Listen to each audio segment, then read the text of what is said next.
The bridal season is approaching, and a lot of brides will be calling you to ask you about your bridal packages and charges. I really recommend that you do set up appointments to meet with your brides and offer them for free. These would be called a free bridal consultation. This is where you'll give them a sample design, and you'll also give them the contract that you have for them to review, and then you'll go over the type of designs that they like and discuss the prices. The sample design that you'll do for her will be a simple strip of henna across the hand. This way she can see how well you work and get to see the stain results afterwards. I also do recommend that you get a lot of information about different cultural backgrounds and practices, because this information will help you to understand your client better. And the more confident and more trust she puts in you, the better that the whole event and the planning will go. It's important that you have fresh henna powder and have a really great henna recipe as well. This will ensure the darkest stain results and give your client the best results. I recommend that you take a look at our video on how to make your own henna paste using our secret recipe, and use very fresh henna powder that we have at HennaSooq for best results. Make sure during your bridal consult to also have set guidelines and things that you expect and things that you will provide for the client. Also, this is the part where you'll also set the bridal package and agree on any charges and fees. I'd recommend that you take at least 25% to 50% of the total fee that you agree on charging your bridal client. Also make this fee non-refundable. Once your date has been confirmed and the client has also signed the contract and everything has been agreed upon, you'll also have to factor in if there's going to be any bridal party as well involved in the appointment. I'd recommend a few things. For the bridal party, you can either do it the day after you do the bridal mendi, but if they want it to be done in the same day, then you're going to have to do the bride earlier than you will the guests, because you don't want to let the guests sit there and wait. If this is not possible, then you should have a second henna artist with you. Remember to time everything as perfectly as possible. Make sure you give enough time for the bridal work to get done and also time to do all the guests, because it's very important to make sure that everything goes smoothly and just as quickly as possible, because usually there are a lot of people at the bridal parties and you want to be able to work quickly and efficiently. Also keep in mind that it is best that brides do their bridal henna at least 2 days in advance. Natural henna will take at least 24 to 36 hours to oxidize and reach peak color results. If you're going to be doing any glitter, loose glitter or glitter gel or even Zardowski, you also have to time that. The loose glitter can be used on all the guests and it's usually always a hit, so I do recommend that you have loose glitter with you. And you can also sprinkle that on the bride, but it does go away after the henna paste falls off.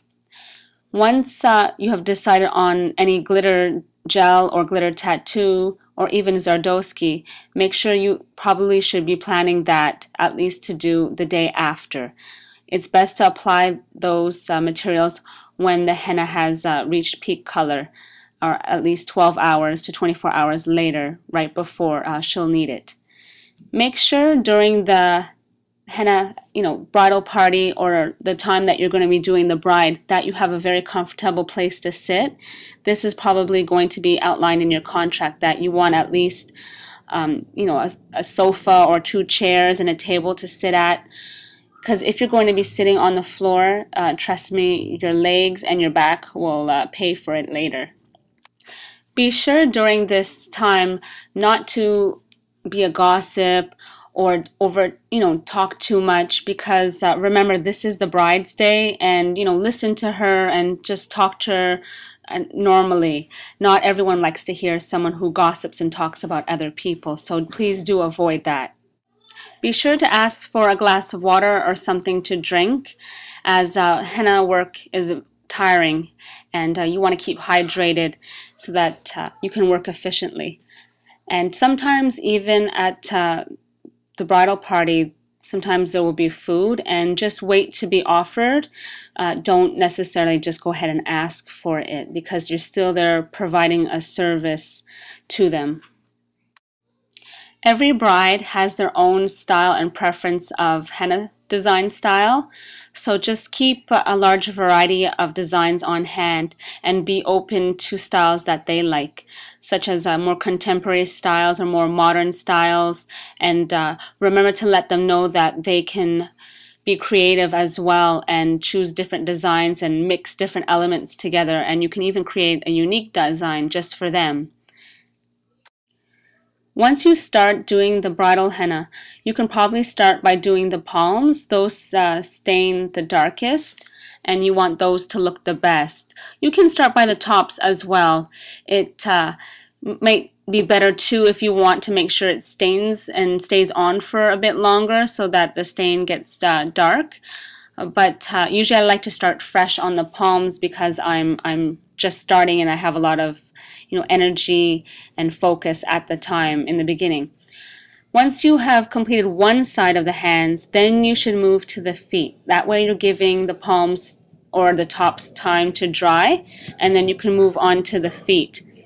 Once you've done the feet, and in between as well of the drying, you can spray lemon sugar onto the henna designs that are dry. Do not spray onto wet designs because it'll just make a muddy mess, and you don't want the designs to start seeping into each other.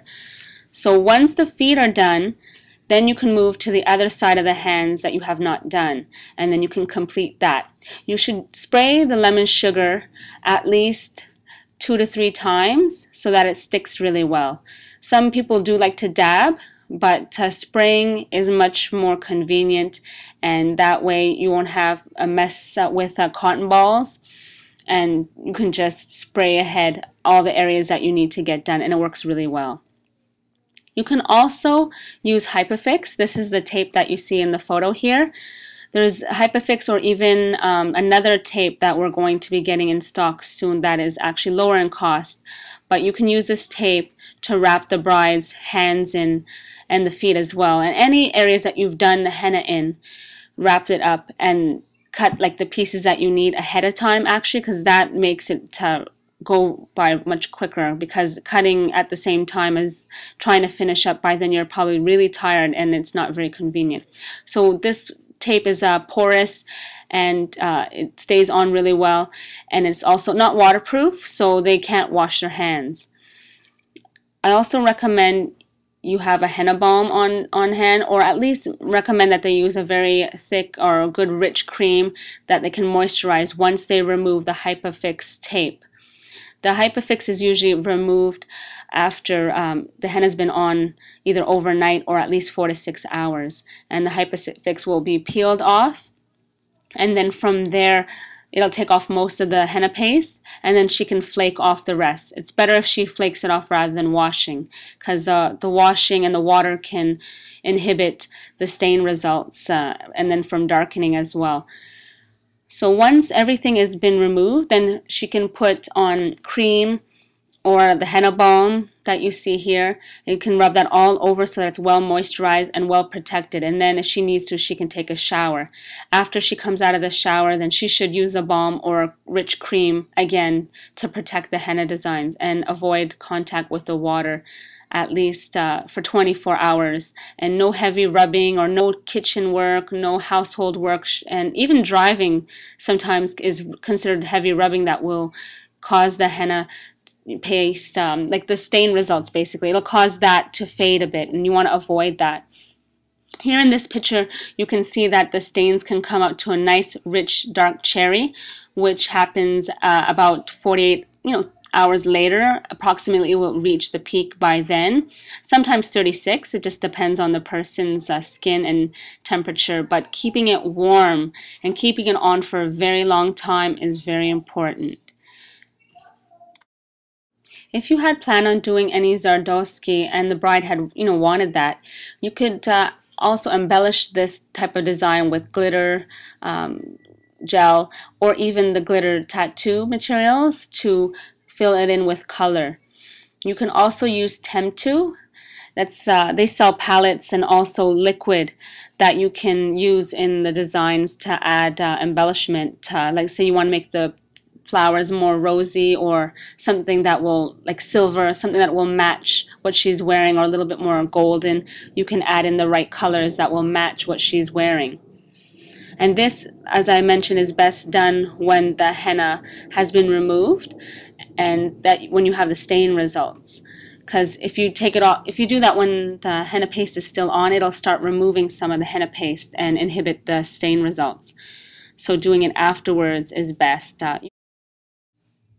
You can also use the glue that we carry that will help the glitter stick on as a glitter tattoo inside of each of the different motifs. And you can also use the same glue to stick on rhinestones and Swarovski crystals all along the design to embellish it.